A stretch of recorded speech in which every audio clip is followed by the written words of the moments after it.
Hello everyone. Today's theme is to paint some seahorses on a blue-green background that I created using the swipe pour.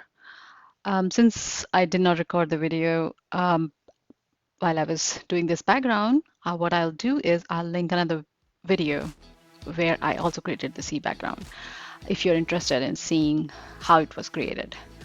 For now, as you can see, I have drawn two seahorses on this dried canvas.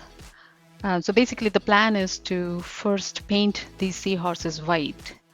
This will help other colors pop as I plan to paint them two different colors. And I also plan to add glitter later on. Later on in the video, you will see here, you can see I'm adding these two colors. Both are from DecoArt. One is Vermilion hue, another one is primary yellow. So, like I was saying, later in the video, you will see that I will add details to these sea creatures, and I will also give them some plants because you know seahorses need places to hide. So that's the plan.